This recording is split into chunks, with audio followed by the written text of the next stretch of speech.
Friday special আপনাদের জন্য আজকে আমি একটা স্পেশাল কেক নিয়ে এসেছি, স্পঞ্জ কেক। এটা আমি বাসাতেই বানিয়েছি, দেখতে পাচ্ছেন।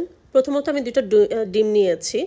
ফ্রিজে যদি ডিম থেকে থাকে সেটাকে আগে থেকে 1 ঘন্টা আগে বের করে তারপর ডিমটাকে ইউজ করবেন। যখন রুম টেম্পারেচার হয়ে আসবে ডিম, তখন আপনারা ইউজ করবেন।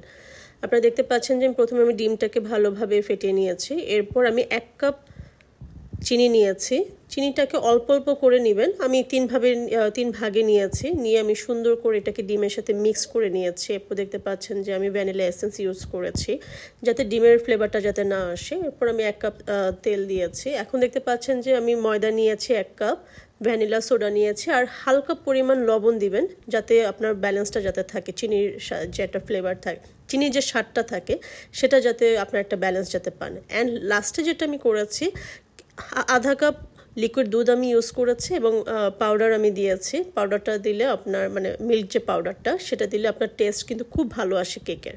তো আমি এখানে একটা স্টিলের একটা বাটি নিয়েছি। আপনার চাইলে কেকেরও বাটিগুলো পাওয়া যায়, আপনার বিভিন্ন ধরনের সুপার শপে পাবেন, সেখান থেকেও আপনারা নিয়ে নিতে পারেন। তো আমি বাসায় স্টিলের বাটিটা আমি ইউজ করেছি। আর আমার কাছে হচ্ছে যে বাসায় অ্যাভেলেবেল ছিল না যে বাটার পেপারটা থাকে, তো আমি বাসায় নর্মাল যে পেপারটা থাকে সেটাকে আমি কাট করে আমি বাটির মধ্যে দিয়ে তারপর আমি পুরো উপকরণটা দিয়ে আমি এরপর বাদামগুলো দিয়ে দিয়েছি। বাদাম আমি ইউজ করেছি এখানে কাজু বাদাম এবং হচ্ছে কাঠবাদাম। অ্যান্ড সবচেয়ে বড় যে বিষয়টা আপনারা খেয়াল করবেন, যে পাতিলটা আমি বসিয়েছি, পাতিলটা আমি আগে থেকে কিন্তু গরম করে নিয়েছি চুলায় বসিয়ে রেখে। তো পুরোটা যখন গরম হয়ে যাবে তারপর হচ্ছে যে বাটিটুকু বসিয়ে দিবেন। বসিয়ে দেওয়ার পর খেয়াল রাখতে হবে যে কোনোভাবেই ভিতর থেকে হাওয়া যাতে না বের হয়ে আসতে পারে। এরপর দেখেন আমার কেকটা কিন্তু হয়ে গেছে, দেখতে পাচ্ছেন কেক থেকে কিন্তু ধোঁয়া উঠছে। খুবই ভালো একটা কেক হয়েছে আজকে।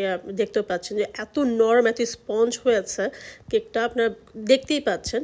আই হোপ আপনারা এই রেসিপিটা যদি আমার মতো করে যদি করেন, আই হোপ ভালো হবে। Thank you.